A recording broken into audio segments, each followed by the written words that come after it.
business. The Australian Bureau of Statistics Forward Work Program for 2016 and 17 includes a statement from the Australian statistician that the ABS will not have the resources necessary to undertake all the activities that fall within its legislative mandate. Significant for those of us who live in regional Australia, this program identifies regional economic data as an area the ABS may cease or wind back. And given the growth and development that's happening in regional Australia, including both of our electorates, we clearly need more data, not less.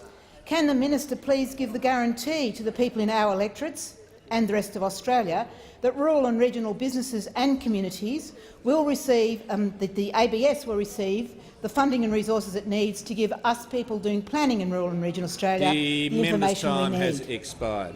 The Minister for Small Business.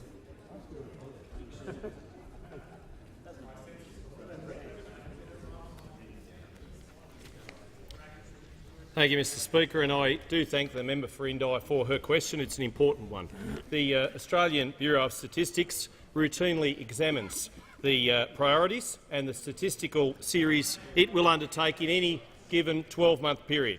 This is simply a forward-working plan, a planning document. I note that recently the member for Fenner, sitting opposite, has created some unnecessary panic about the survey releases and the work of the ABS. Last week, the member for Fenner wrongly asserted that the ABS is unable to collect the statistics which it is legally required to do so, and that its users want.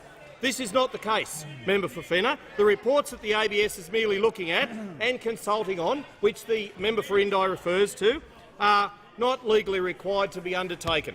That said, the ABS's forward work program, published last week, is a signal for the upcoming consultation process. The ABS is committed to quality stakeholder engagement. No changes will be made without full consultation with stakeholders. Member for Indi, the regional economic data which the member for Indi refers to is classified as Tier 3 data, and it will be under review, along with other data sets in Tier 3.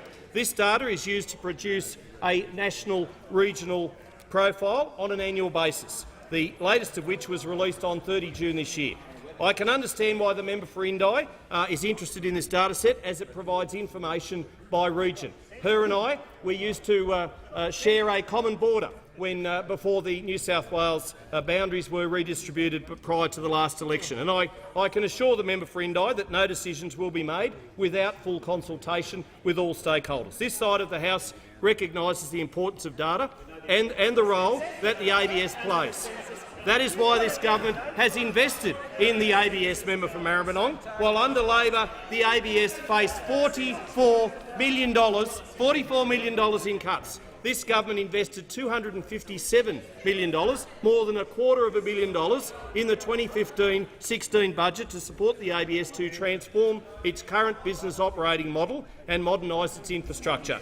And the former statistician Brian Pink said in his 2012-13 ABS annual report, reflecting the last full year that Labor was in office, that, quote, "I remain concerned about the wide range of ageing and fragile business processes and supporting infrastructure used by the ABS, our difficult capital position, which is barely adequate to keep the lights on, and the impact these are having on our costs and on our staff." That was in Labor's last year, Mr Speaker. The government rectified this and provided the ABS with a significant investment of $257 million. The ABS will continue to provide the high-quality data collection and statistical series which governments, businesses and other sectors rely on to make informed decisions.